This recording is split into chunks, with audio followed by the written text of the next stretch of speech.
muallimning ko'magimen tanishtirib o'ting. Alt vaqtda shuncha жатырмыз. Ko'pga estetika бар, ішінде гуманитарлық, экономикалық және биологиялық факультетта alt vaqtda жұмыстар жасалып жатыр. Сол бұйымдарменен осы жерде оқушылардың жасалған бұйымдар. Қош келдіңіздер.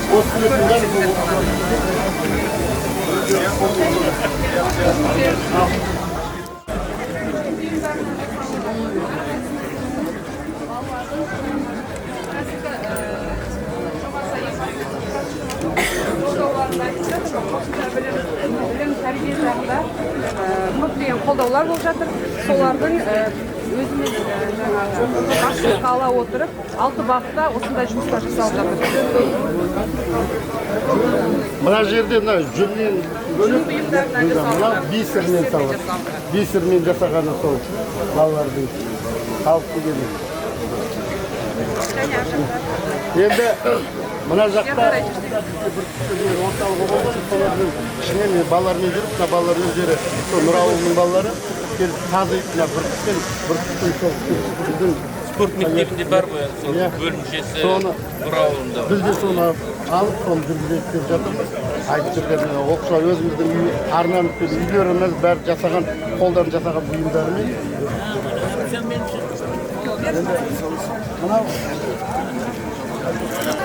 Киімдерін осылай ойлап, өздерінің ойларынан жасалғандары. Және мына жерде жаңа өзіміздің болашақта осылай деп елестетіп, арман қиялдарымен жасалған 3D көзқарасымен келешек шелек паркі, шелекте осындай болады. Арнайы станоктармен 3D моделдер жасалған. Және мына жақта тағы да қолөнерлер бар. Жаңағы тоқымасынан, тігін үйірмесінен жасалынған. Сонымен қатар мына жерде жаңағыдай 3D моделирование аппараттармен жасалынған осындай бұйымдар.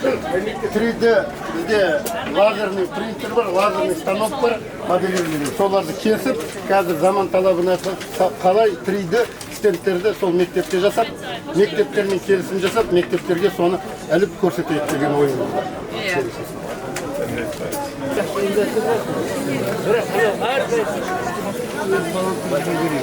Ана жерде балалар бар. Мына балалар қазір енді келді. Молодцы, молодцы. Нам тоғашлаға иғыз деген. Аутака, ассаламу алейкум. Сорамның нандыры, қартырық ойды сөйлі. Өте тоғаштығы, еліп ауыз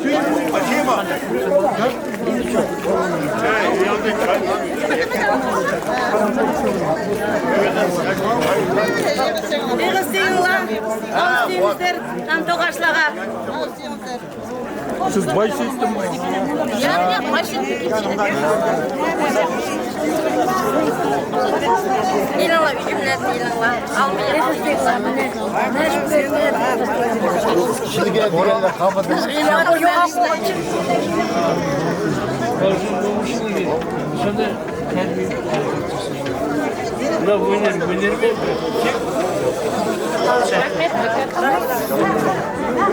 Bu sorun masada bekliyor. Bu her korku demiriz.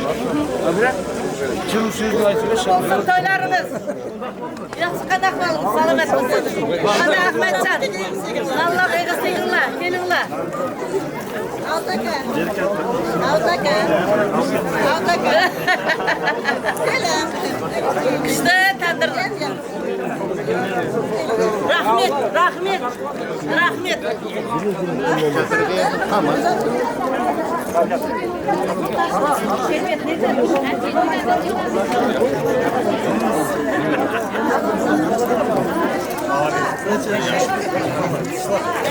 Bir yerde çok gvozdik var. Gvozdik очень полезно для здоровья. Benim merak etmem.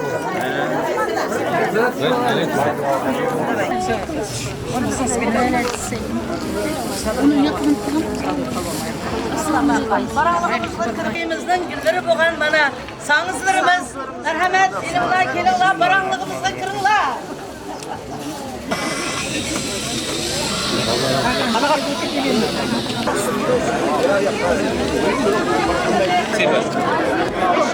Gitmemem.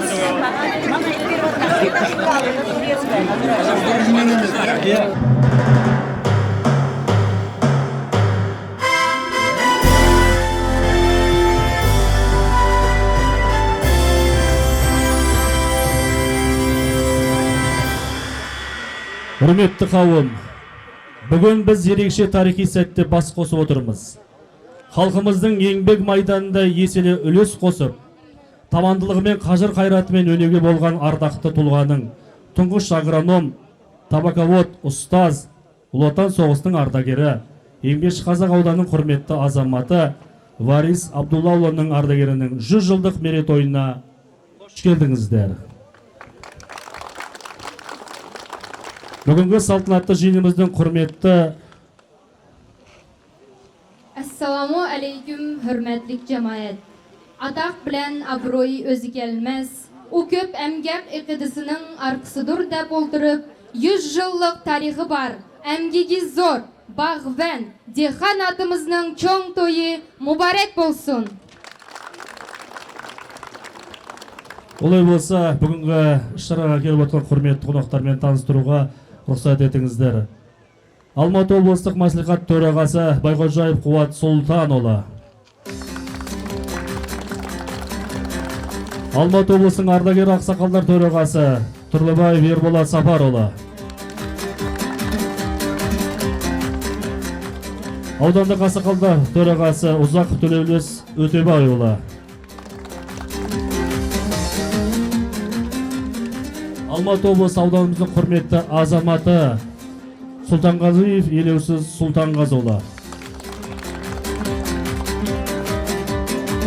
Еліне үйлі халқына қалаулы қызмет атқарған Алтай Мәшекұлы.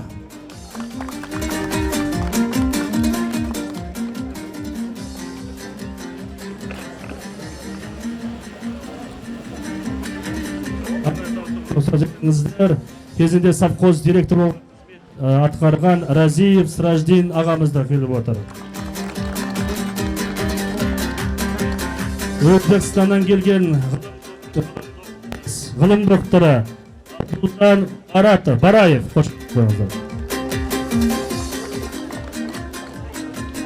Қырғызстан елі келіп отқан Қажымұрат Ашкимов. Үйғыр Абази базы редакторының құрметті ағамыз келіп отыр.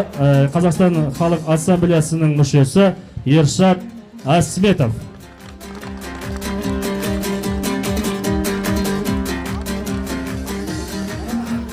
Қазақстан парламентінің кезіндегі депутат болған Еминжан Насыров.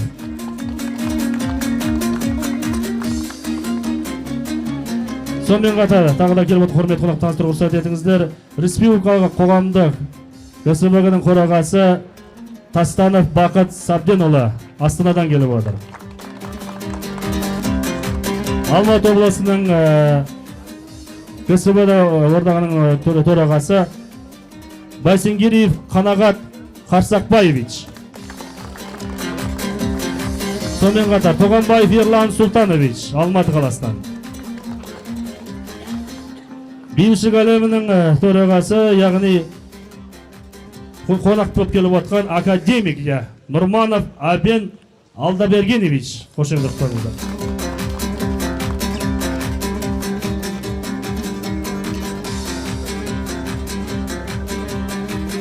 Бүгінгі мерейтой тек бір адамның ғұмыры еске алу ғана емес, тұтас бір дәуірдің тарихына тағзым ету. Ол кісі өз заманның қиындықтарына мойымай, адал еңбек етіп, ел игілігіне өлшеусіз үлес қосты. Артында өнегелі өмір жолымен жас ұрпаққа үлгі боларлық із қалдырды. Бүгінгі бас қосуымыз сол қадірлі жанның өмір жолын дәріптеп, оның еңбегін бағалау, рухына тағзым ету мақсатында Варис Абдуллаұлына арнаған ескерткішпен бұрынғы Қаратұрық темекі совхозы КСРО орденімен марапатталған озаттардың құрмет тақтасының ашылу салтанатын ашық деп жариялаймыз.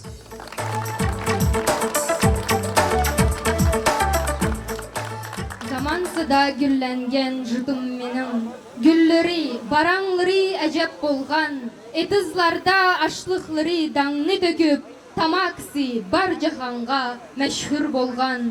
Бұ ішлада диханланың қолы барды, Бағвен атыланың мехри барды, Варистек әмгек сөйген агрономның Қарытұрыққа өзі салған ізі барды. Бүгінгі барлық етілдіған яқшы пікірлер, тіләклер, о біздің атымыз Абдуллаев Варисқа беғішлыныды.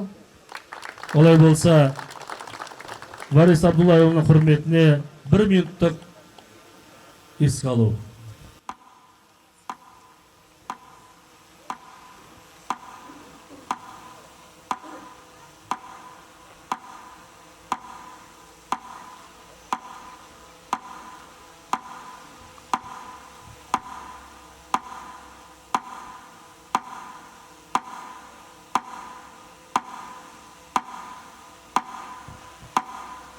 Рахмет. Алғашқы құттықтау сөз Алматы облысы ауданымыздың құрметті азаматы Сұлтанғазиев Елеусіз Сұлтанғазыұлына беріледі.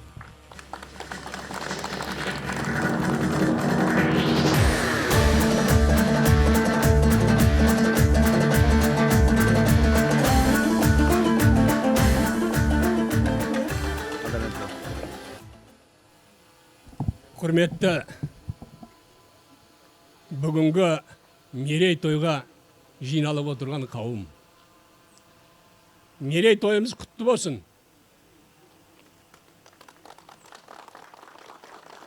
Варис Абдуллаевич пен мен 40 жылдай бірге істестім.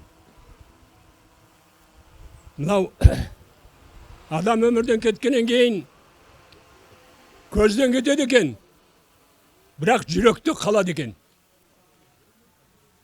Істеген істері, адамгершілігі, кісілік қасиеті, үлкенге деген үзгі ниеті, ұрпаққа деген ілтипаты бұл кісінің бөлек еді. Сондықтан да жаңағы кеудеде жүректе қатталып қалған кісілердің бірі, соның бірегейі осы Варис Абдуллаевич еді. Мына бұлаққа қанша тас лақтырсаң да лайланбайды дейді. Бұл кісінің тегі, бұл кісінің жүрген жүрісі, істеген еңбегі еш уақытта лайланбайды.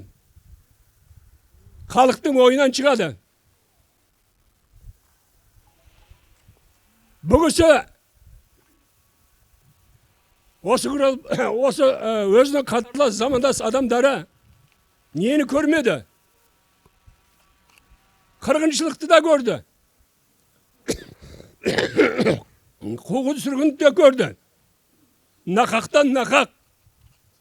Елдің алдыңғы қатарлары азаматты атқанын да көрді.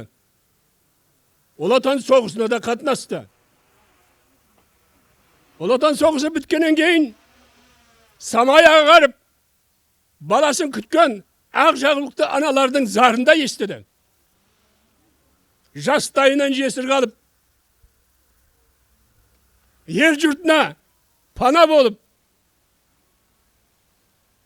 жұмыс істеген жас қыз келіншектерді де көрді.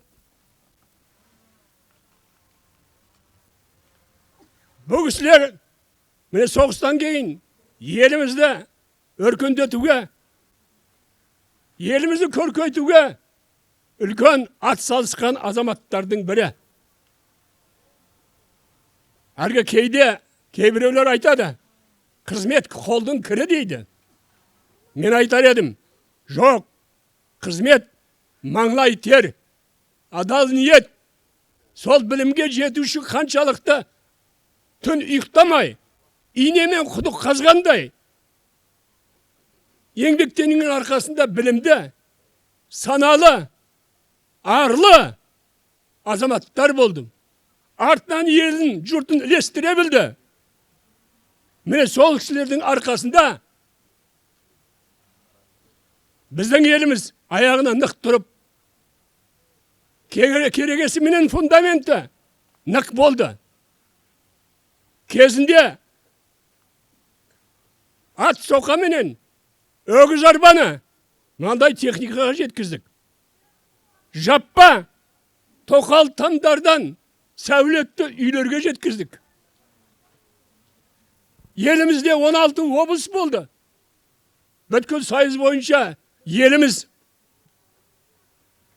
алдыңғы қатарлы республикалардың бірі болды.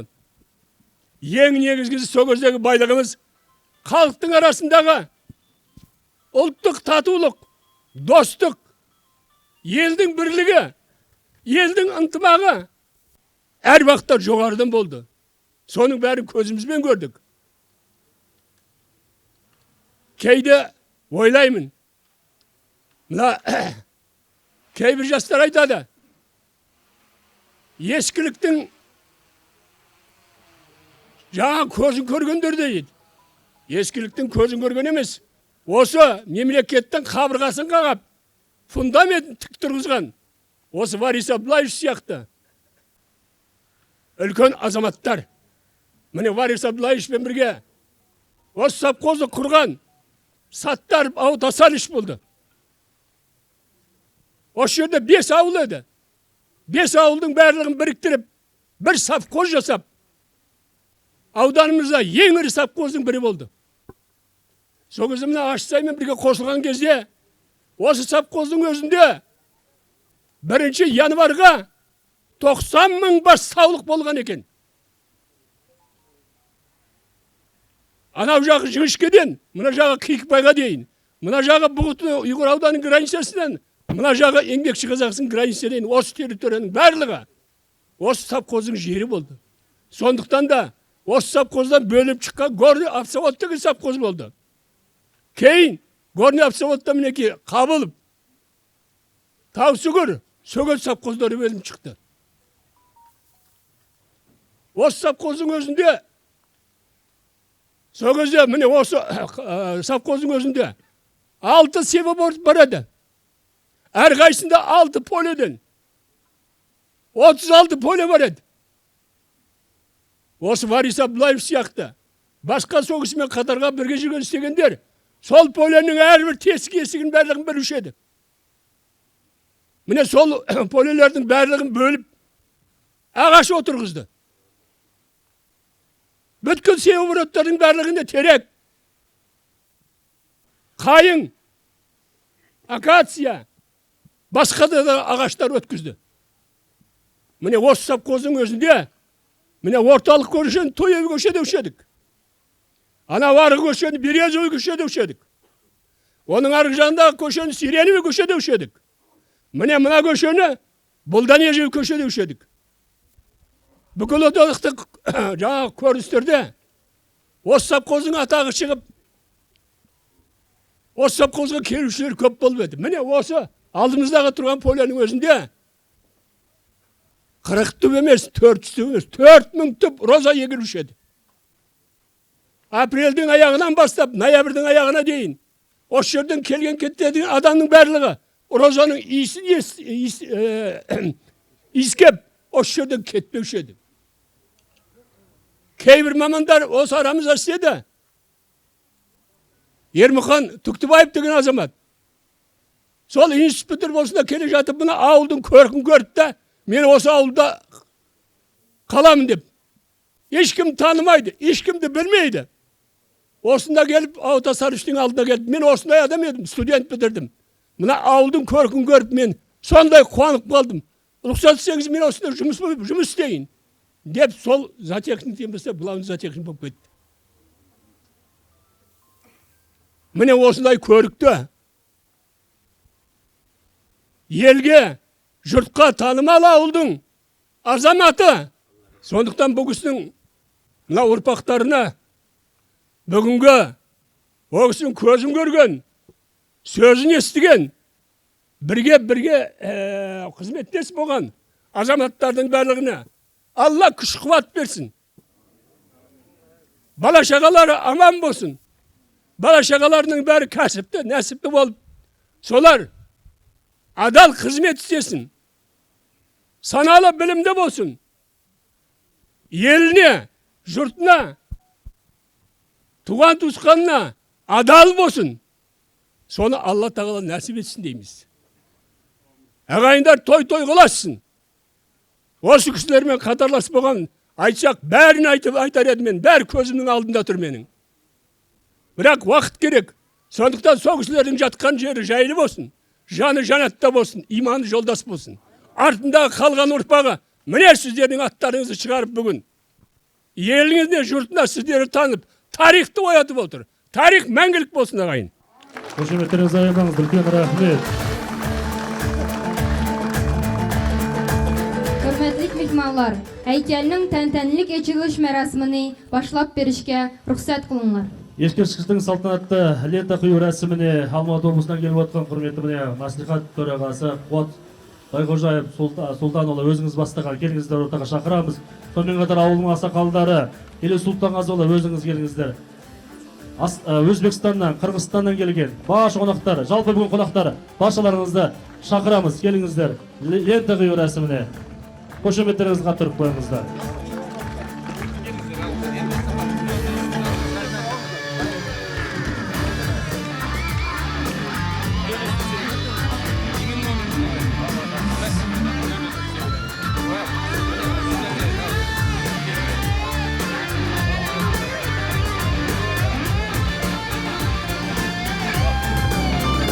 Қошеметтер қойыңыздар, лента қойылды.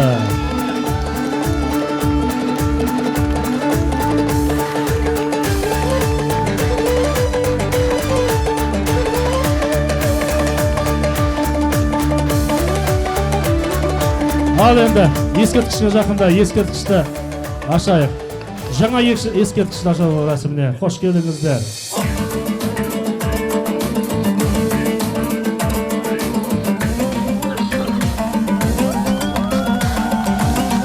Бәрекелді. Қошеметтер қойыңыздар. Шашу шашып жатыр. Құтты болсын.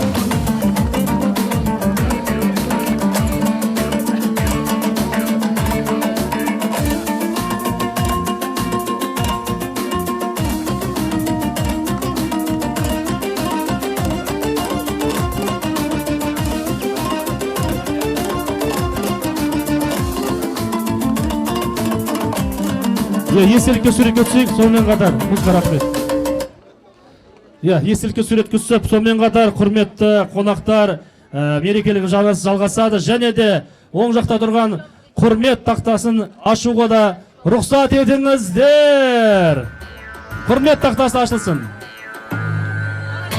Бәрекел, қошеметтер қойыңыздар.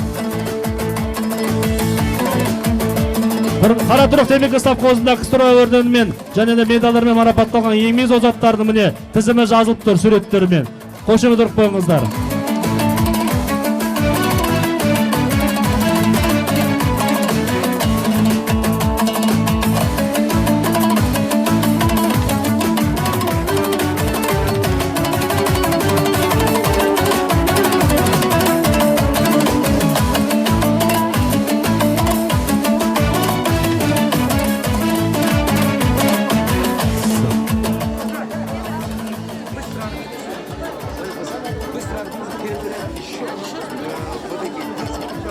Олай болса, құрметті қонақтар, құтты болсын. Ескерткішіміз ашылды, құрмет тақтасы ашылды. Әр қарайда мерекеміз жалғасады, яғни Әл-Вариси кітабының салтанатты тұсаукесеріне шақырамыз, яғни сахна жаққа қарай шақырамыз баршаларыңызды. Құрметті үлкендер, қонақтарды алдыға қарай жайғастырсаңыздар, ақсақалдар, ақжаулықты аналарымыз, келіңіздер, баршаларыңызды сахна жаққа қарай шақырамыз. Мерекелік шарамыз әрі қарай жалғасын тап. Сонымен қатар бүгінгі мерейтойымыз әрі қарай жалғастырамыз. Бүгінгі міне керемет мерейтойымыздың әрі қарай жалғастырамыз, яғни Әл-Вариси кітабының тұсаукесеріне қош келіп отырсыздар. Ондақта бүгінгі мейрамның яны бір сәбәбі Әл-Вариси кітабының тоныштырылышы. Олай болса, бүгінгі алғашқы тағы да құттықтау сөз сахна төріне Алматы облысының мәслихат төрағасы Байғожаев Қуат Сұлтанұлы, сонымен қатар аудандық ішкі саясат бөлімінің басшысы Қайсар Асқарұлы шақырамыз. Сахна төріне келіңіздер.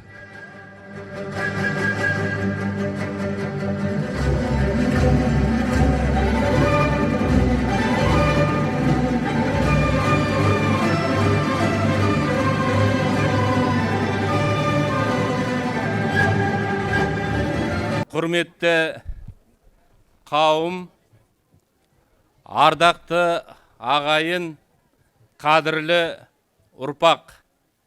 Бүгін біз ұлы дала төсіндегі туған еліне ерең еңбегімен де, ерлігімен де есте қалған өнегелі ғұмырын туған жері мен халқына арнаған Варис Абдуллаұлының 100 жылдық мерейтойына орай бас қосып, оның жарқын бейнесін еске алуға жиналып отырмыз.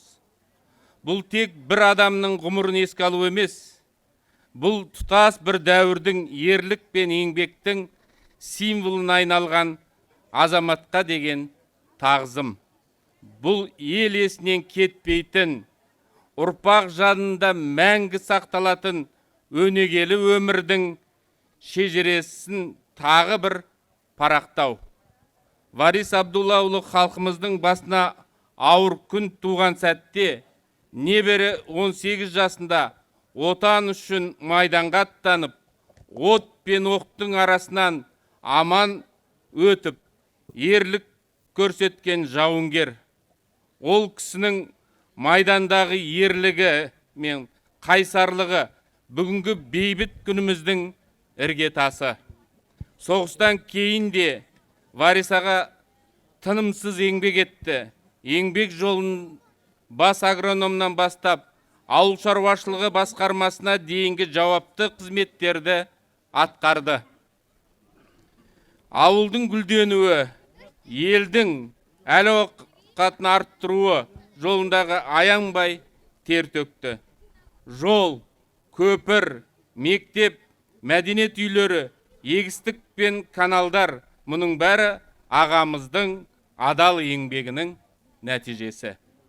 Ол тек еңбек адам емес, ұрпаққа үлгі болған, артынан өшпестей із қалдырған, ұлағатты әке, елдің тірегіне айналған, шәкірт тәрбиелеген ұстаз. Бүгін біз оның 100 жылдық мерейтойын атап өтіп қана қоймай, рухына тағзым етіп, асыл мұрасын ұлықтап отырмыз. Бұл тарих алдындағы, болашақ алдындағы парызымыз. Құрметті қауым, халқымыз жақсының аты өлмейді, ғалымның хаты өлмейді деп бекер айтпаған. Варис Абдуллаұлы сынды асыл азаматтардың жарқын бейнесі ел есінде мәңгі сақталады. Оның ерлігі де, еңбегі де, есімі де ұрпақ санасында жаңғырып тұрады. Алматы облыстық мәслихатының атынан Варис Абдуллаұлының туған туыстарына, ұрпақтарына, оның құрметтеп қадірлеген барша қауымға шынайы алғысымызды білдіреміз.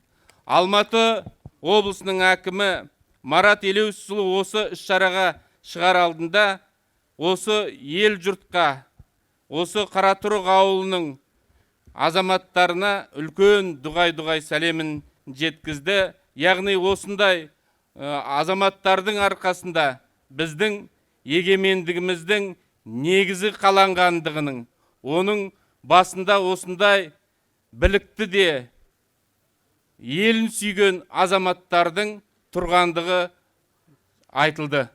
Сондықтан да бұл бір ғана бүгінгі күні осы Варис Абдуллаұлына ғана құрмет емес, сол жылдары еңбек етіп, осы ауыр Ұлы Отан соғысынан кейінгі жылдары халықты жұмысқа баулып, ғылыми түрде жұмысқа баулыған азаматтардың бірегейі. Сондықтан да осы мереке құтты болсын, қадірменді ағайын.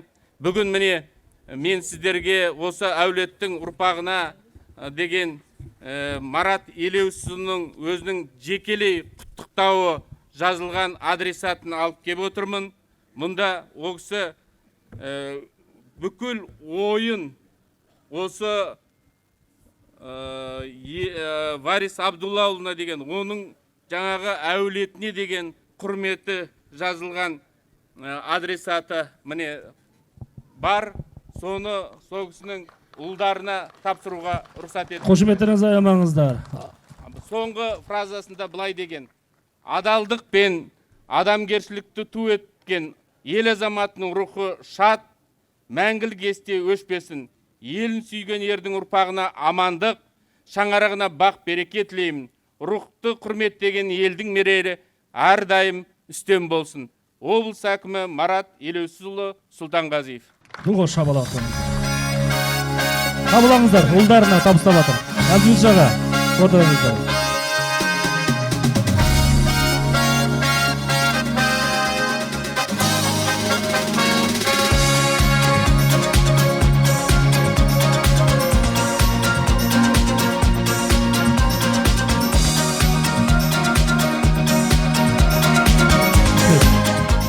Құрметті ағайын, мереке құтты болсын, ел аман, жұрт тыныш болсын.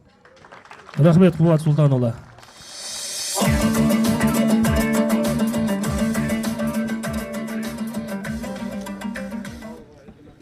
Қайырлы күн, құрметті аудан тұрғындары, қадірменді көпшілік. Бүгінгі мынау Борис Абдуллаұлының 100 жылдығына орай жылы лебізді осы еңбекші қазақ ауданының әкімі Талғат Ескендірұлы атынан жылы лебізді жеткізуге рұқсат етіңіздер. Бүгінгі біз еңбегімен ер атанған тұлға Борис Абдуллаұлының 100 жылдығына орай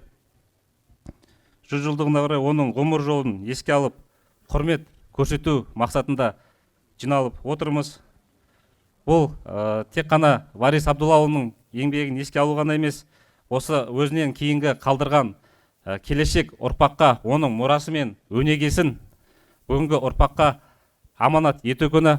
Оның еңбегімен банағы жанның тазалығы, адамгершілігі бүгінгі ұрпақ үшін үлкен өнеге деп білемін.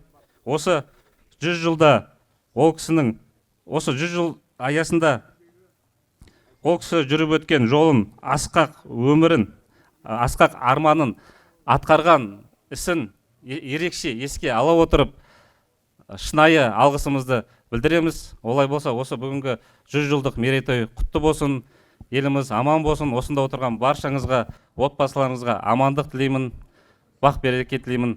Рахмет. Сонымен қатар бүгінгі осы еңбекші қазақ ауданының әкімі Талғат Ескендірұлы және де еңбекші қазақ аудандық маслихат төрағасы Бекет Төлегенұлы атынан адресатымыз бар. Оқып беруге рұқсат етсеңіздер. Құрметті Абдуллаев Абдумежит Борисұлы, жүрекпен істелген жұмыстар жүрекке жетеді демекші, сіз Борис Абдуллаұлының ұлы ретінде оның өмірі мен қызметіне деген құрметін, сүйіспеншілігін бүкіл халыққа таныттыңыз. Әкеңіз адамгершілік пен талпыныс, адалдықтың үлгісі болды. Оның еңбек жолы болашақ ұрпаққа шабыт берері сөзсіз. Сіз қажырлы еңбек еткен өмірдің талай белестерінен табысты өтіп, бүгінде өркен жайған алып бәйтеректе үлкен бір әулеттің ақылшы тірегі, арқа сүйерісіз. Өмірдегі арман тілегі мен алдына қойған мақсаттарының арқасында мұратына жету үшін аянбай еңбек еткен тектінің тұяғы, игі кісілердің ізбасарысыз. Ұзақ жылдар бойы өзіңіздің кәсіби қызметіңізді адал атқарып қана қоймай, сонымен бірге өңіріміздің қоғамдық бағытын дамытуға қосқан үлесіңізді атай келе сізге шын жүректен алғысымызды білдіреміз. Еңбекші қазақ ауданының әкімі Талғат Байедилов және де маслихат төрағасы Бекет Ахметов. Қошемет рахметіңіздер.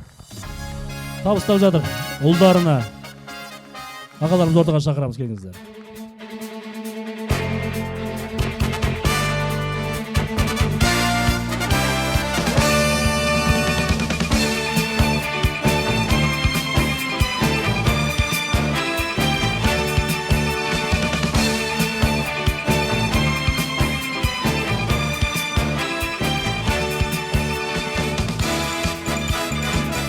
Және де арнайы қошемет шабан жауы жатыр, қошемет рахметіңіздер.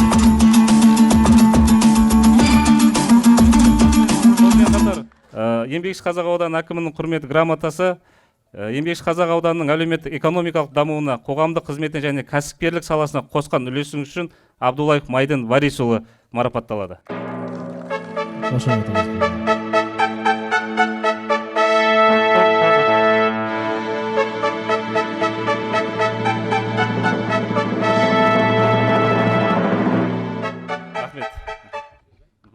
Рахмет баршаларыңызға. Ал ендеше қадірменді ағайын, Альвареси кітабының таныстыруға, яғни Қызылшарық ұйғыр этно-мәдени орталығының төрайымы Тіләбөби Тоқтақұлын ортаға шақырамыз. Аса құрметті, қадірлі бүгінгі мерейтойының қонақтарлы барлықтарыңызға бүгінгі күніміз қайырлы болсын. Ассаламу алейкум, мұхтарам жамаат. Жырақ екінден келген қиырындаш, дос бұрадар, әл жұт, хамаңлаға ассаламу алейкум демекшімен. Бүгінгі күнде үзен бір аяжыныш отыды болып отырмен. Неміш десаңла, бір әулатының тарихи тоғырлық езілған кітапны менің тоныштырышқымға, үзен müyəssər болғанымға шүнчек разымен.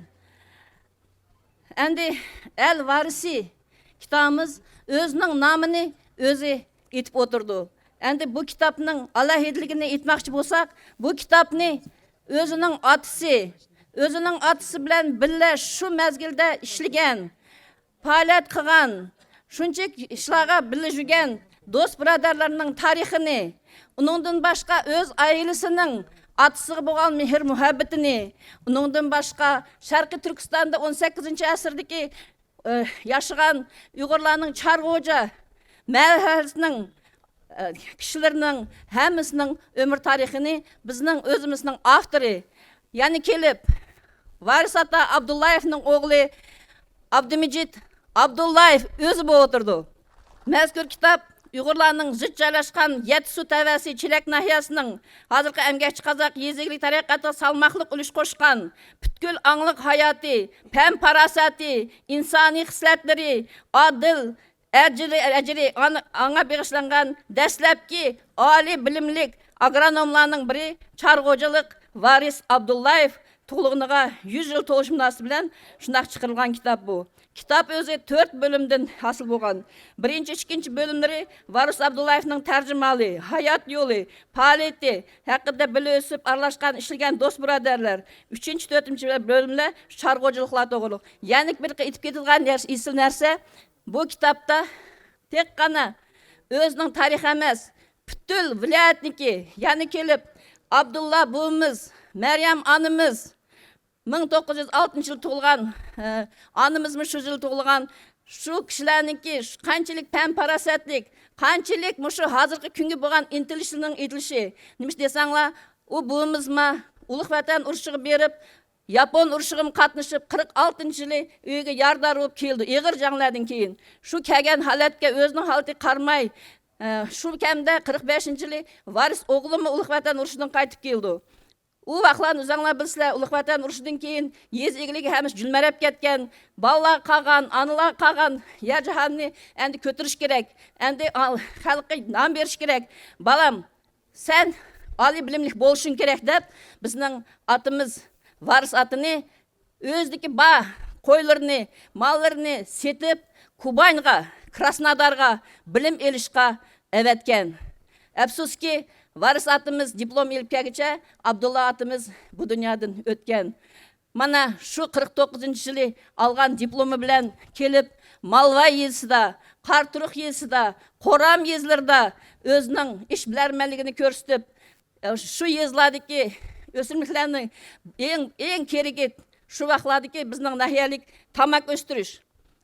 Tamakının östürüşündeki kandak kısa hosulları şundak bolduğanlığını hem yaktın bilim boyunca ötküzüp şundak çoğun işlağa yetken. Endi bu atımızdaki şundak yakşı işlerini bizning mana bugün külikte merasim yetiş aldı da bizning özümüzdeki abroyluk özümüzning burunqi akimi bolgan Sultan Gaziyev elsiz ağa etip ketdi. Bizning meclis deputatı bolgan Eminjan aka Nasırov mana bu kişiler şu bizning Varis atımızını pir tutup, ustaz tutup, aşındaq kişilarga çoğun yollarga mağduk dep şularning hamısını etip ötüp atıdı. Mana bunun hamısı mana muşu günde bizniki bu El Varisi kitabının içindeki çejirege kelsak endi. Çejire degen nasipnama deydi Uygurcha.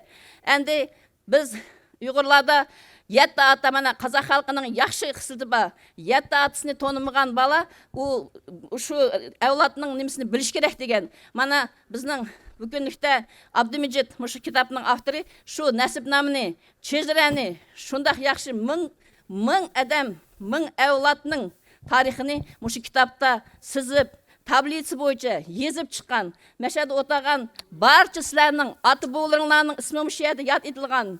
Әмірден авал шу Чарғожа бұныңдың қанша жылда бұрын епіліп кеткен болсымы, шу мақаланы іздеп беріп, шу мақалады кімлер туған, шу жайлар кімлерінің болған, шулар тоғырлық әмісіні мұш кітапта өз әкс етілген.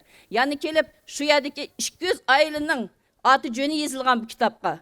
Шының үшін мен бұл кітапны сілерге Яңғыз Абдуллаевларның әвлаты үшін әмес, бұл біздің әміміз үшін, барчы халық үшін езілген кітап деп тоныймы. Қай жерде болмасын, тұрмыс тіршілік дегенде, ең алғаш көз алдымызға сол жерде өмір сүріп жатқан адамдардың бейнесі келдеді. Солардың қаншалықты дәрежеде өмірді үйреніп, білгені арқасында сол өңірдің даңқы басқалар аузында жатталатындай жақсы білеміз.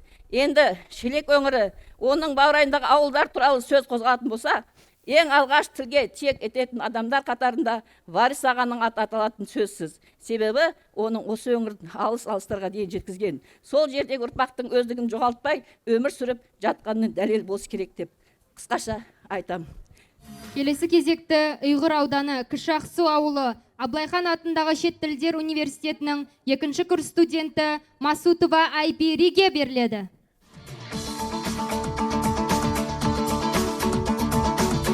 Абдумеджит Абдуллаевның датсығы бейғышланған Мәрсия.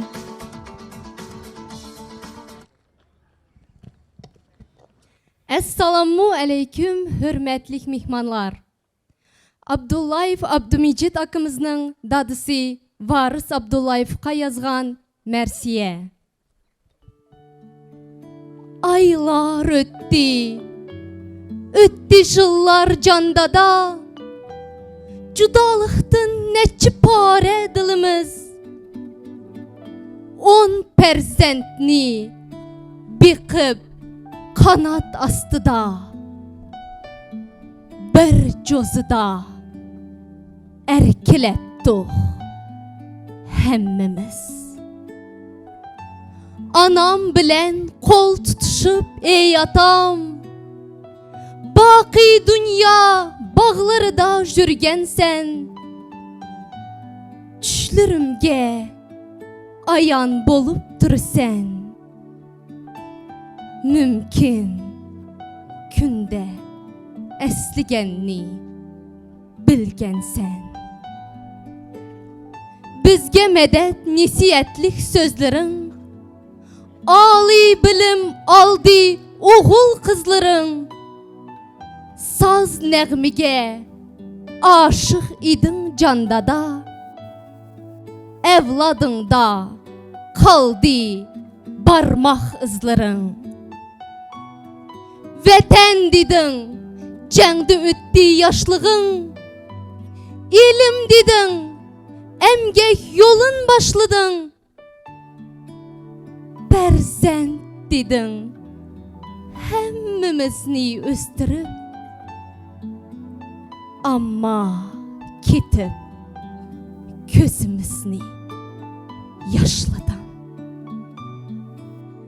Elge varız koyup diken namını, Bovularının əqqidisin axlıdın, Çoğun tevege keçe kündüz hizmet qıb, Xoşaməd deryası da akmadan. Keldim mana özem ösken hoyluğa, Qırındaşlar bastı hicran otunu, Hatirlep ötsek deyimiz candada, Bir əsirlik şanlıq senin toyunni. Əslər xalqım, əslər seni jutdaşlar, Özen idin şıkılsam kol sunarım, Seni məngü unutmayımız cannata, Evladının jürgide sımarın.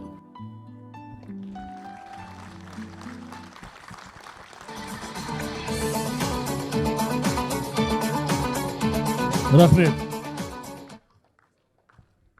Осы орайда Әл-Вариси кітабының салтанатты тұсаукесер рәсіміне құрметті қонақтарды баршаларыңыз шақырамыз. Әрине Қуат Сұлтанұлы бастаған, ауданнан келген, облыстан келген жалпы барша құрметті ақсақалдарымыз, құрметті Елеу Сұлтанғазыұлына, ауылымыздың ақсақалдары, ақжолықты аналарымыз, баршаларыңызды әрине кітаптың тұсаукесеріне шақырамыз. Келіңіздер.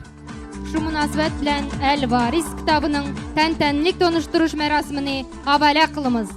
Өзбекстаннан келген, Қырғызстаннан келген, жалпы барша қонақтар шақырамыз, келіңіздер. Ақсақалдар, 5 адамыз бастаған, келіңіздер.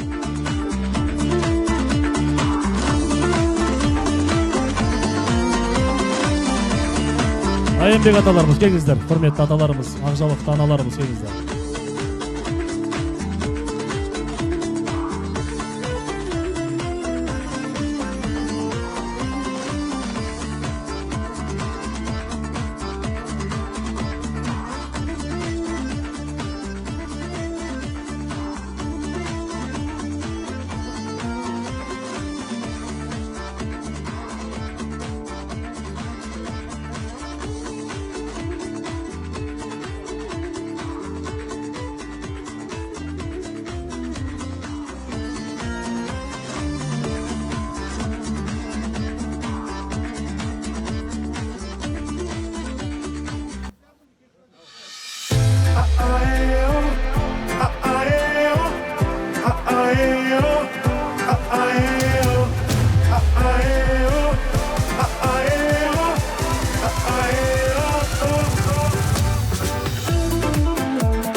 Лента қою рәсімі аяқталды. Үлкен рахмет баршаларыңызға. Әрине, бүгінгі осы сөзді бермеуге болмас, себебі бүгінгі артынан ұрпақ қалып, міне Аллаға шүкір, ұл қыздар өсірген Әбжімет ағамызды ортаға шақырамыз. Ұлы, келіңіз ортаға шақырамыз, сізді ортаға шақырайық. Өзіңіздің бір-екі ауыз сөзіңіз бар екен.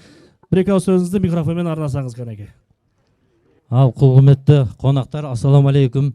Hürmetlik қайрындашлар, құш кепсілер. Həmіңлаға рахмет, кәгініңлаға.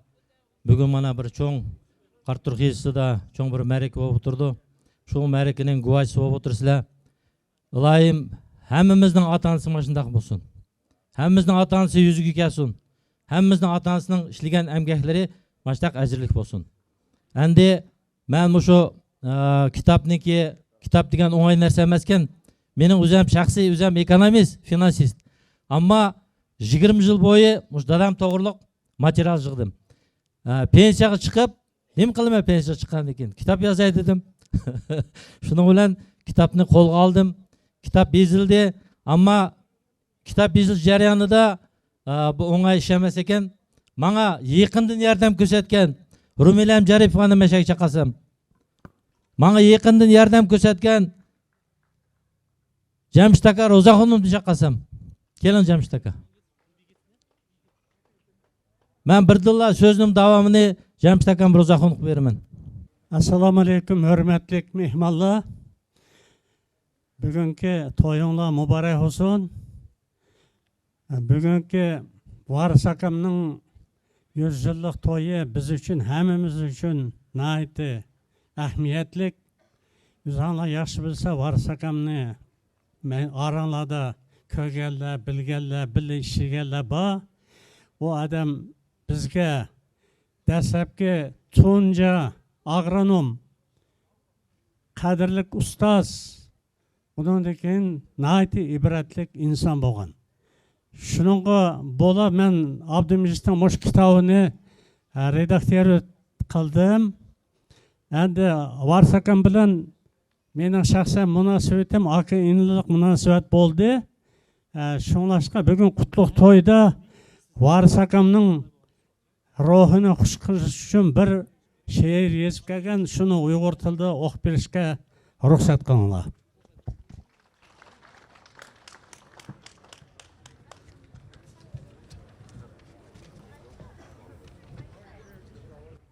Saz, söz ahangı ölmez esil nakşının, himmet, ecri unutulmaz mert, yakşının, el işide ismi mengü yatlınar, hayat yolu, inabetlik tekşinin, sayra verse, bulbul ünü boğular, akı verse, bulak mı hem soğular, varıska sen, okşaş kamil tel tüküz, mötüverler, 100 yılda bir tuğular, akıl tepip, dest turgandın putunga, hizmet kıldın, ayanmay el jutunga, yergi mehir, ademlegi muhabbet, bil yetküzgen seni Ahmet kutunga, paravellik yoluda her kadimi, öz devrinin boldun anlık adimi, tiliginde daim alga, intildin, jürginde boldu haman, el gimi, pükülgen can, emes kaddın capağa, sökülmegen kalbin təni tapağa, çoğun kiçikke ten kadirlik əzizsen, ömründe yol koymuğaşka hatağa, sadık öttün, söz vedenge əhdinge, can emezsen, söz keltürgen tektinge, talay şagırt, 10 perzentin terbiyelep, mukumluğun bilen yettin, bəxtinge, hiç gep ememez, jıllanın tez ötkünü, buyurgan dem, nasivanın pütkünü, Hızır ata, yoluqqan can sanılıp, etibalap, eslep jürse, jut seni, ötüdüken, vakit okşap kuyunga, kelip kaldık, bir esirlik toyunga, ruhun bilen, arımızdı sen bugün, pak hisletler, dargaşkı boyunga, yaşamak tez, köңlüң eğer tolmasa, kaynыңdın iz, yaxşı sözün kalmasa, sana okşaş, kadirlinler atının, pəxirlinler, perzentleri bolmasa, tırışsan kim, imkanını çekligen, su koymasa, çınar nedin köhligen, perzentlerge, mın teşekkür, mın alkış, 100 yaşında seni kaytıp, tikligen, adetlengen, ötküzüp köp muyumni, varsaka, hatırcam kıl oyunni, perzentlerin aman bolsa ilayim, toylu tudu, yani talay, toyunni, çan koldurup koymaz altın, buyumni. Rahmet. Бәрекелді. Қошеметтеріңізді ұрып қойыңыздар. Әнде бұл кітап жарайында ішілдеді ғой. Мына біздің Румилям қызымыз январ айды башлап, сентябрь айды түйді. Яки бұл кітап 9 айда қосақ көтіріп, бүгін бошанды.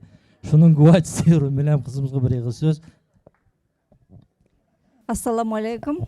Құрметті жамағат, бүгінгі той құтты болсын. Енді қазір айтып отқандай, бұл кітаптың тарихы өте терең болды. Негізі январьдан басталған бүгінгі күнде міне көздеріңіздің алдында тұр. Бірақ оның ішінде Абдымишт ағаның еңбегі, күні түні демей істеген еңбегі көп болды. Әнді бұл кітап пәкәт Varisfla evladı 3 yılla emez, belki çelek tevesi nahiye boyunca çarvocılıklarının ötken, besip ötken tarih doğrusu da yazılgan. Fakat evladı 3 yılla emez. Şunlaşka Varsakamның bugünkü toyu mübarek olsun. Bu kitap köpçülük kavimga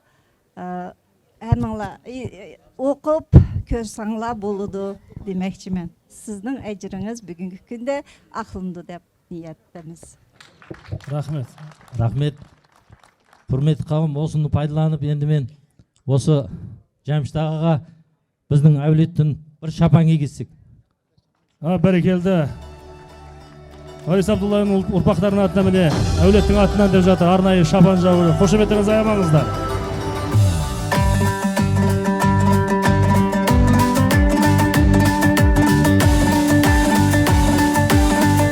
Румилям қызымызға бір сізге де арнайы шабан. Бәрекелді.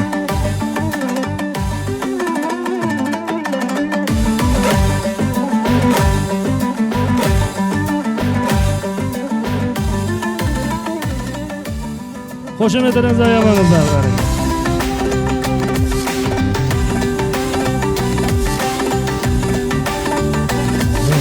Hamыңларга рахмат.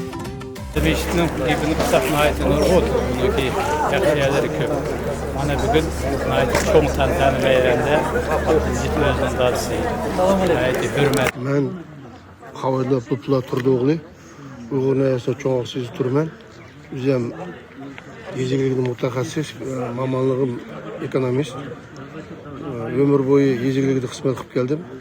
Қызмет қылғанда колхозда экономисттен башлап, колхоз райсы көтерілдім. Онда кейін ұйғыр мәселелік езегілік бөлмені 11 жыл башқұрып, хөрмәттен шықты.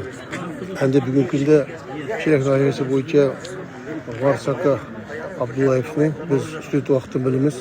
Себебі ол кіші шу уақылада езегілік башқарымызды да баш агран болып істеген уақытын біліміз.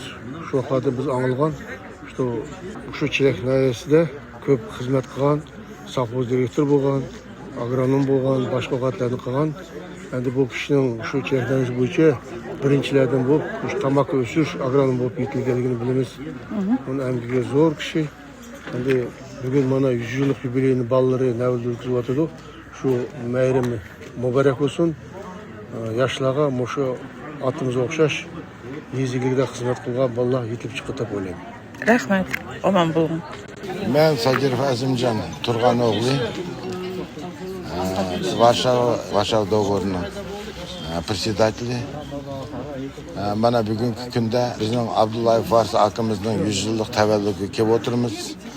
Варс акымыздың Қазақстанға әмгегі сіңген агроном. Біздің совхоздың гүлленішіге өте нұрғын үлес қосқан. Яңғы совхоздың емес, біздің районымыздың, Челек районының бұрынғы нұрғылығын әмгек қылып, тамақының өсішіге, халқының тұрмышының яқшылышығы өте көп кішілерінің бірі. Біздің яңғыз қартұрық мәлісі емес, достық мәлісі емес, бүткіл Челек районының халқы Абдуллаев Варс акымызды өзіміз мәғрур вә ұстаз тұтымыз. Мана бүгін балалары ұйымдаштырушы бойынша Варс акымыздың 100 жылдығыға тәуелділігіға чоң бір той өткізіп атыды. Мана Алматыдан шәһәрлік ветеранларының представительдері, әзалары кеп отырды. Чачақтан, Яркенттен, Чоңжы Уйғыр районынан, Челек тәуесіден, Әңгәч Қазақ районының атақлық агроном болып білі ішлеген шташлары.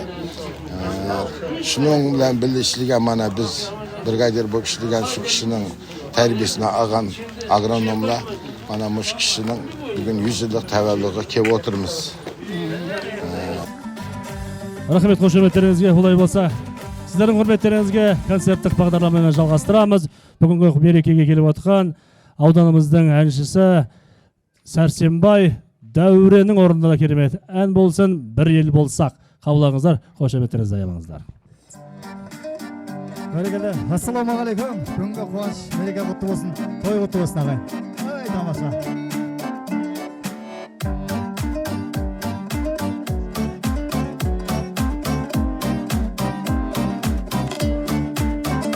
Жазира күн байтақ қазақтың даласы, сыр менен еділдің арасы.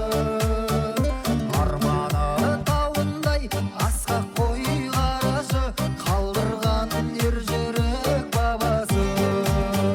Шүкір деп жазылды көненің жарасы, ешкімнің жоғын таласы. Осынау далада жыламай анасы,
Сахнада Ясмин би тобының орындауында ұйғырша би. Қабылыңыздар. Малыбай мәдениет үйінен келіп жатыр. Қошеметтеріңізді аямаңыздар.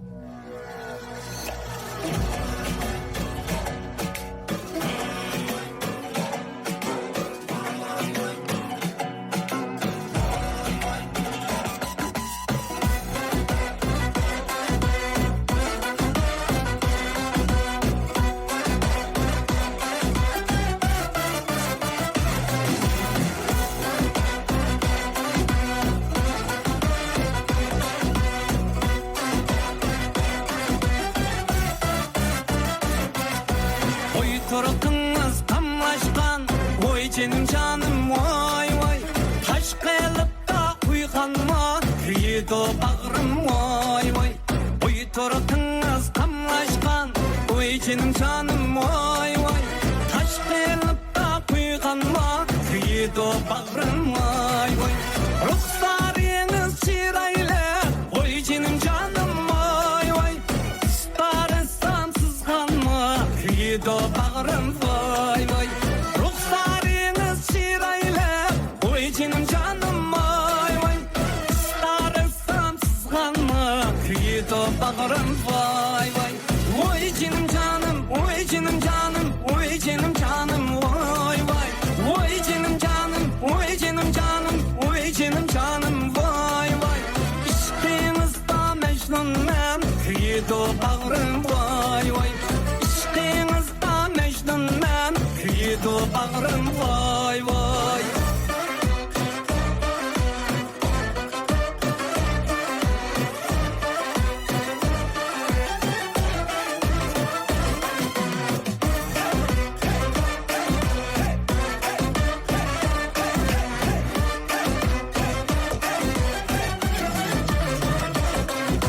Talları durdun gün kuynak, oy canım canım vay vay. Yarışıp koçup bir de kuydu bağrım vay vay. Talları durdun gün kuynak, oy canım canım vay vay. Yarışıp koçup bir de kuydu bağrım vay vay. Kelgüdeksiz bir obdan, oy canım canım vay vay. Cağım qalık qide, kuydu bağrım vay vay. Kelgüdeksiz bir obdan, oy canım canım vay vay. Cağım qalık qide, kuydu bağrım vay vay. Oy canım canım, oy canım canım, oy canım canım vay vay. Oy canım canım, oy canım canım, oy canım canım vay vay. İşqinizda mecnun men, kuydu bağrım vay vay. İşqinizda mecnun men, kuydu bağrım vay vay.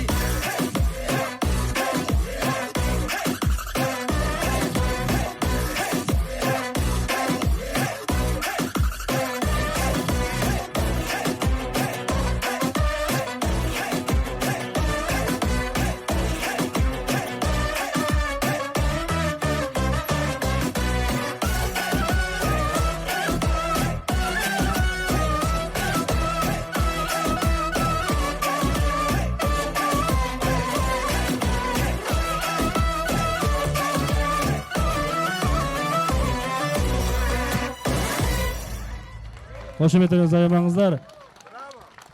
Құрметті қонақтарға арнайы кітаптар таратып жіберуге рұқсат етіңіз деп сұрап жатыр. Олай болса, микрофон өзіңізде. Тағы бір рет ассаламу алейкум. Алматы облыс әкімшілігіне, Алматы облыс мәслихатына, Еңбекшіқазақ ауданының әкімшілігіне, мәслихатына, Еңбекшіқазақ ауданы, Қаратұрық ауылдық округіне,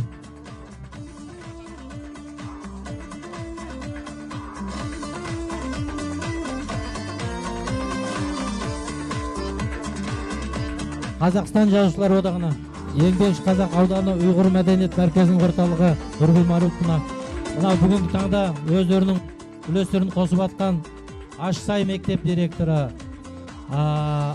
Алтынбеке Бертаев атындағы мектеп директоры, Ауыт Саттаров атындағы мектеп директоры, және біздің Шелек жастар ұйымшылығы мектебінің директоры, Дихан орта мектебінің директоры. Соларға енді басты Сағынбек Бекқожа, сіз өзіңіз таратып бересіз. Ардан таратсақ та болады, бүгін өте көп таратылды, дұрыс қой деймін? Өзбекстан ұйғыр мәдениет мәркезіне, Абдылжан Бараев, Қырғызстан ұйғыр мәдениет мәркезіне, Республикалық ГСВГ шартының ардагерлер одағының төрағасына, Алматы облысы ақсақал кеңесінің төрағасына, біздің қадірлі қонағымыз және әкемен бірге жұмыста істеген Бешен аға, Айынбек аға, Елсіз аға, сіздерге қошемет. Қошеметтеріңізді аямаңыздар, бірге қызмет атқарған ақсақалдарымыз қазіргі кезде міне еліне елеулі халқына Шелек ауылдық музей орталығына, Шелек ауылдық библиотекасына, Шелек ауылдың мәдениет үйі, Ұйғыр ауданынан келген қонақтарға, Алматы шәһәрлік әуезов мәхиялық мәркізінің рәисі Әли Ахметовқа, Алматы шәһәрлік жетісу мәхиялық мәркізінің мәдениет орталығы Тұрғанжанға Азнабақиевқа, Тұран әлемі, бейбітшілік әлемі, Панфилов ауданының тұрғындарына. Енді бүгін осы шараға алыс демей Канададан келіп атқан Құдам Ибрагимов Нұракаға.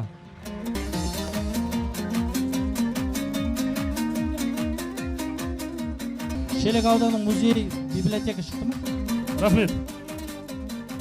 Бұл болса ортаға Республикалық Варшава шарты және Германиядағы әскери ардагерлер одағының ардагерлері ұйымының төрағасы Тастанов Бақыт ағамыз да ортаға. Алматы облысынан келіп отырған Басенгиров Қанағат, Алматы қаласынан келіп отырған Тағамбеков Ерлан ағаларымызды ортаға шақырамыз. Құрметті көпшілік, бәріңізде амандық саулық тілеймін. Міне бүгін көріп отырсыздар, Ұлы Отан соғысының ардагері, еліміздің құрметті азаматы, ұрпағы еске алу іс-шарасын өткізіп отыр. Мен осы жерге келгенде көпшіліктің айтқан сөзіне сендім. Еккен дарақтарын көрдім, еңбектерін көрдім. Бәрімен таныстым. Қандай керемет. Енді сіздер жақсылап осын түсініңіздер. Осындай азаматтарымыз бізде көп болсын. Елімізді дамытуға, елімізді ынтымаққа шақыратындай еңбекқор азаматтарымыз осы жастарымыздың арасында көптеп өсе берсін. Ал енді сіздердің уақыттарыңызды көп алмаймын. Кішкентай ғана сөзбен бітірмекшімін. Қолға алып ата-баба елісін жалғастырды. Ата-баба жеңісін. Рейхстагтың төбесіне ту тікті. Мен де бастым топырағын немістің деп атамыздың ұрпағы әкесінің жолын қуып Европаның топырағын басқан. Майлин ағамыз қайда екен өзі?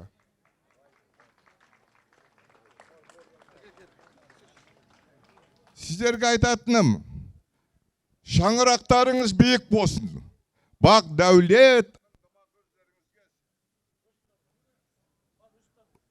серік болсын. Керегелеріңіз кең болсын, іші тола балашаға немере, қуаныш, береке болсын. Рахмет. Рахмет ағалар. Қысқа нұсқа.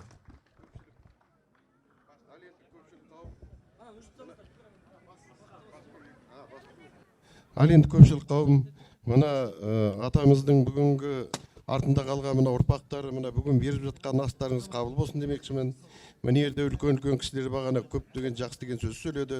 Елеусіз ағамыз бағана айтты, өгізбен жер жыртып, міне қазір трактордың неше түрісіне жеттік деген сонша еңбектің бәрі осы әкелеріміздің, аталарымыздың арқасы. Осындай үлкендерімізді әрқашанда біз құрметтеп, артынан Құранды оқытып, атын шығарып өстіп, елге паш етіп отырсақ, біздің ұрпағымыз әрқашан өне береді, өсе береді деп мен санаймын. Ал енді мынау Варис атамыздың ұрпақтарына мыңда бір рахмет. Әке көрген оқ-жанар, шеше көрген томпішер деп, міне көрген білгендеріңізді осы жерде айтып жатсыздар. Ол кісіні менің де әкем таниды, осы жерде менің бауырым тұрды, Нұрғалық деген, Зияш деген шешем тұрды. Сол үйдің басында менің әкем келіп отырғанда 24 жылға. Осы кісіні содан бері танып, сонда әңгімелесіп отыратын. Мен кеше ана Марис ағамен сөзгенде айтқанда, жоқ мен барады екем деп, бүгін осы Бақыт ағамыз келіп, міне төрағамыз республикадан біз Алматы қаласы филиалының бастығымен, сондықтан осы кісінің құрметін деп, сіздердің құрметтеріңізге келіп жеттік. Мына істеріңіз алға баса берсін, семьяларыңыз әрқашанда осындай орнықты, ел алдында абыройлы бола берсін. Құрметті ауылдастар, бүгін Варис ағамыздың үлкен 100 жылдық мерейтойы құтты болсын. Енді біз республикалық ардагер қоғамының атынан Мадин ардагерге үлкен алғысымызды білдіреміз.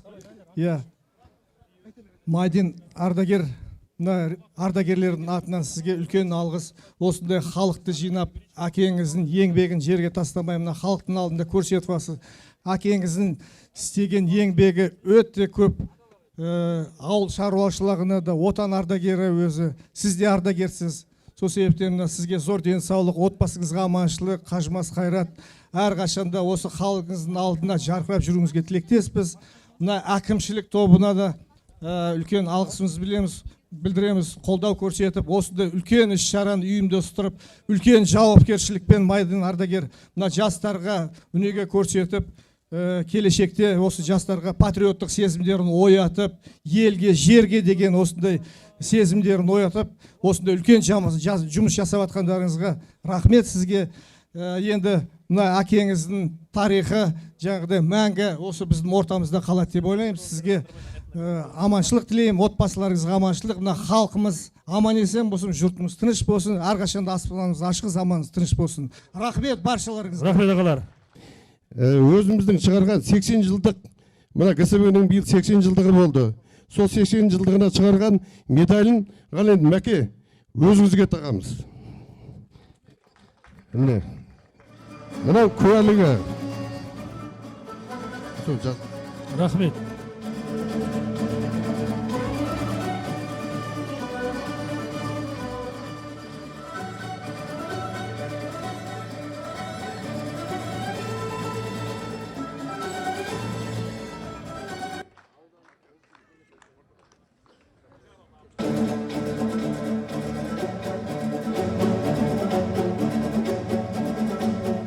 Рахмет, қошеметтеріңізді аямаңыздар.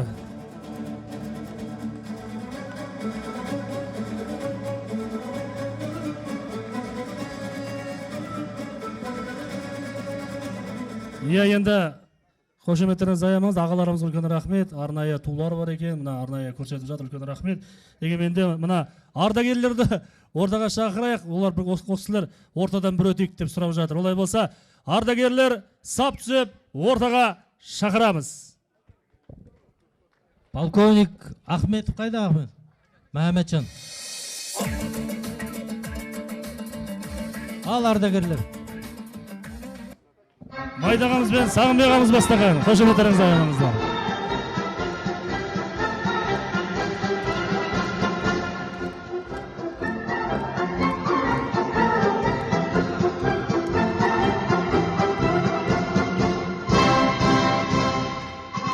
КСБ-ға.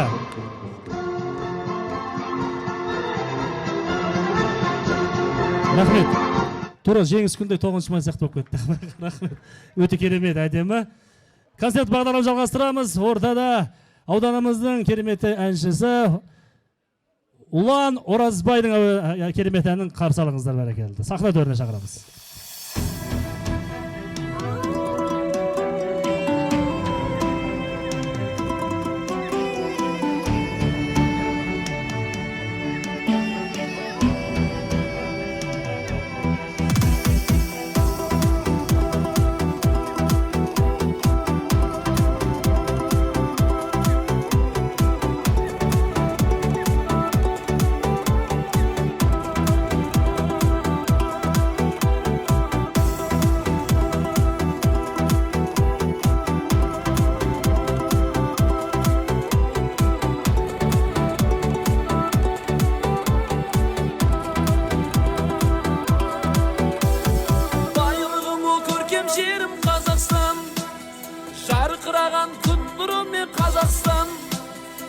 тербеледі қыр гүлімен Қазақстан. Аман болсын туған жерім Қазақстан. Ән ұраның шырқай берсін Қазақстан. Көк жалауың желбіресін Қазақстан. Елім жұртым аман болсын Қазақстан. Биік болсын шаңырағың Қазақстан. Қазақстан.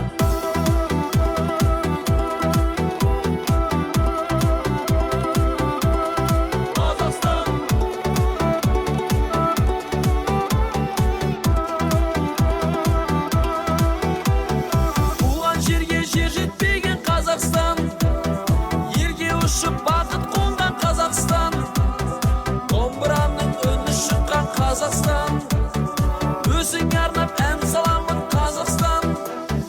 Ән ұраның шырқай берсін Қазақстан. Көк жалауың желбіресін Қазақстан. Елім жұртым аман болсын Қазақстан. Биік болсын шаңырағың Қазақстан. Қазақстан.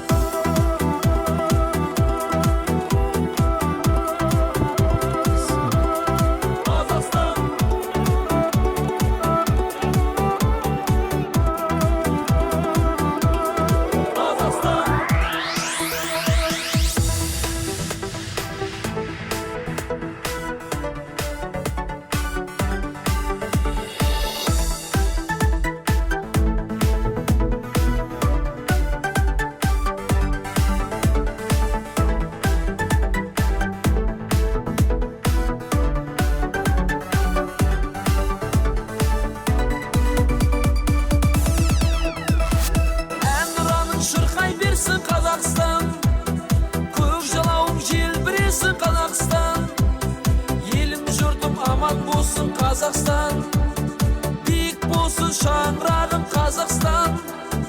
Ән ұраның шырқай берсін Қазақстан. Көк жалауың желбіресін Қазақстан. Елім жұртым аман болсын Қазақстан. Биік болсын шаңырағың Қазақстан.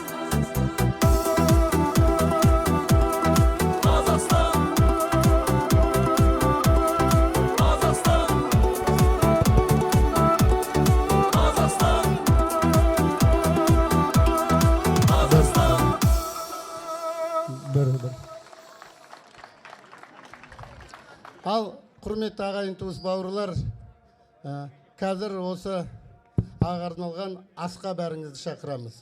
Түгел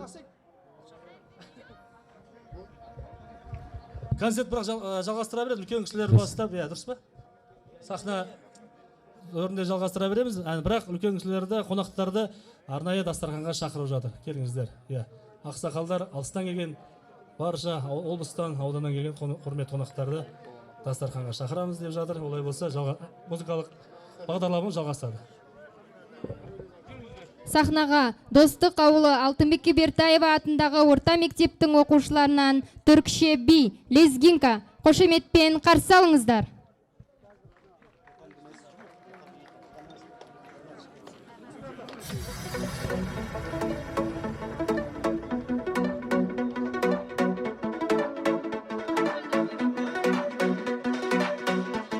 Концерттік бағы жалғастырып, бірақ дегенмен де қонақтар жайғаса беріңіздер асқа. Бірақ қалған кісілер отыра берсеңіздер болады.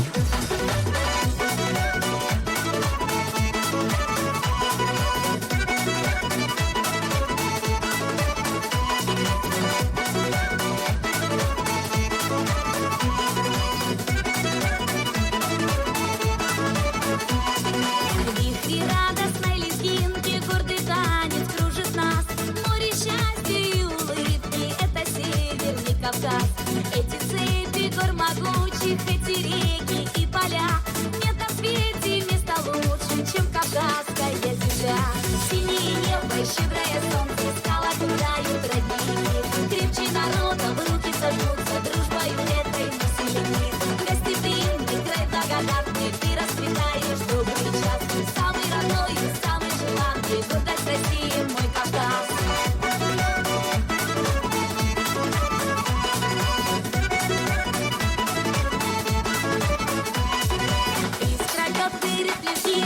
Зажигают им души черноглазые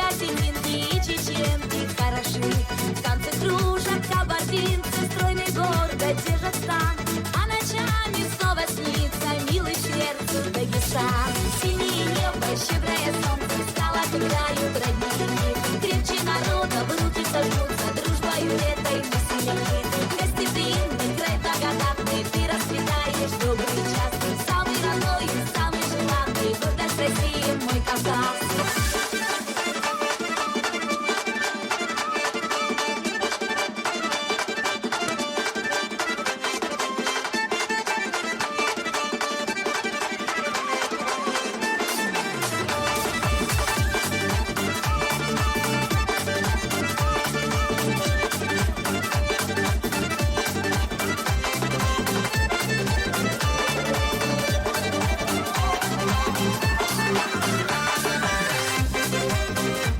Рахмет. Көп рахмет. Сахнеге варис атымызның нәврisi Алымжан Абдуллаевны тәкліп қылымыз.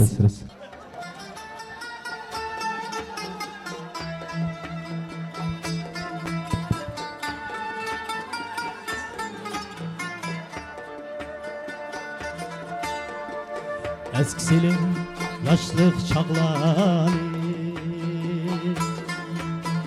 Gümüş renge boyap şaşlar Eskisilim yaşlık çağları Gümüş renge boyap şaşlar Bir gün yedip kiler kirli Uğurluğan tala yaşlan Bir gün yedip kiler kirli Uğurluğan tala yaşlan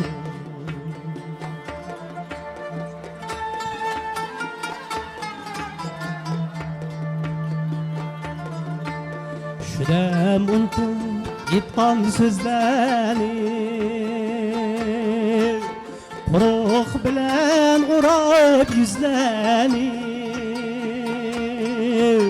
Kuruk bilen uğrayıp yüzlerini Bir gün yedip kiler kirli Nurlardan ayırıp gözlerini Bir gün yedip kiler kirli Nurlardan ayırıp gözlerini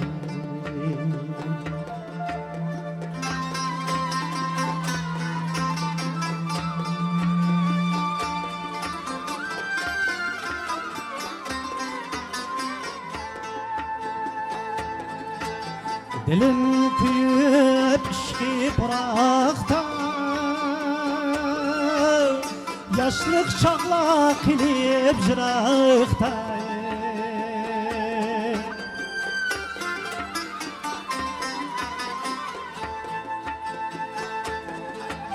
Dilim kuyup işki bıraktı Yaşlık çağla kilip jıraqta Ey qiyirlik kelsen yürektin Muhabbetsiz koyma bıraktın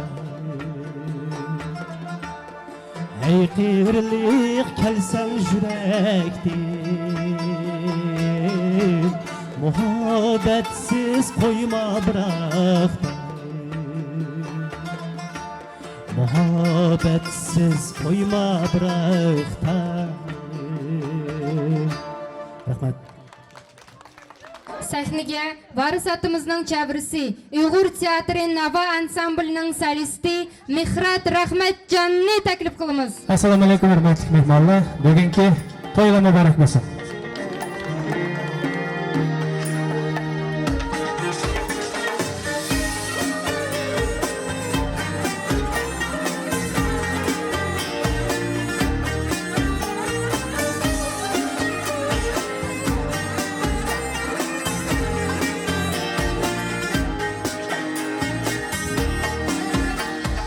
Avvadikla çınlar örgüler Nakşa itim anlarlar Avvadikla çınlar örgüler Nakşa itim anlarlar İşte otuda köygen ummağım Yarimge salam denlayem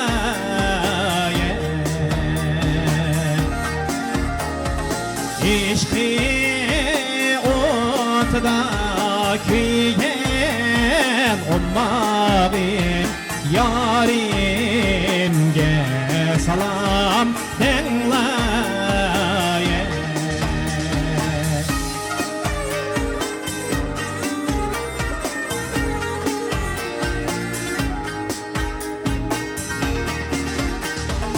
Yarim sorsa beni ergiley Behtiyar aman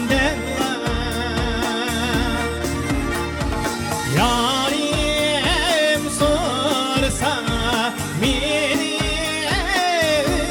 ergiley Behtiyar aman denme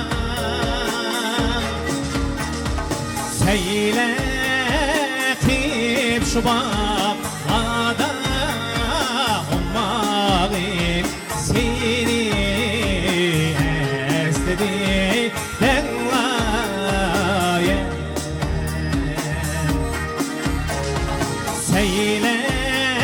Seyletip şu bağda ummağım seni estedi denlayem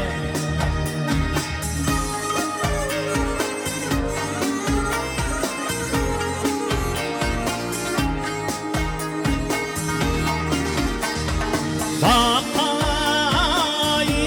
işleyen canlar örgüley Bağda oynaydenler Bakma işleyen canlar örgüley Bağda oynaydenler Bağlayan yarini hergiz Örgüley çölde koymağayden Bağlayan yarini hergiz ummağım çölde koymağayden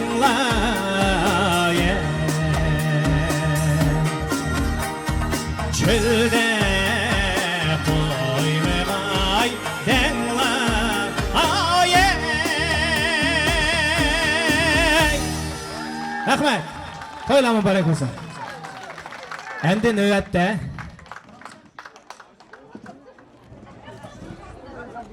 varis buvamning naviri chaviri barcha hammasini bir naqsha xor etib berishga chaqiraman. Marhamat. Qani marhamat. Adiljon aka, dada. Ezim aka, Anayat aka. Shuhrat aka. Mikrofonni aytib berasiz. Alimjon akam qani? Bizning naqshimiz. Beka Idris. Ey, Idris beka. Ка Alimjon akam aytasiz. Май qo'tama baka. Давай. Bir mikrofon tуда. Подальше. На 3 давай. На 3. На 3.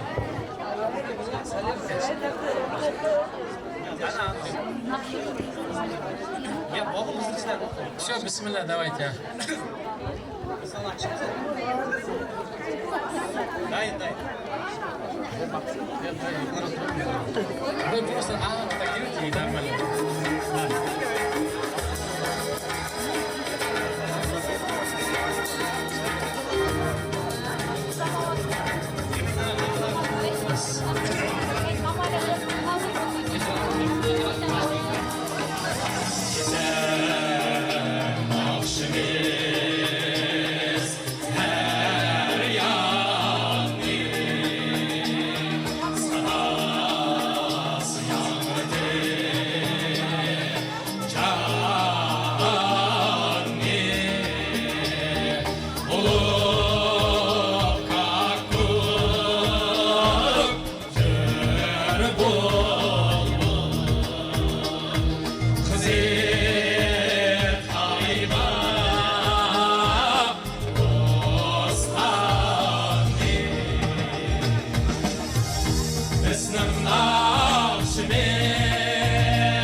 Rahmat.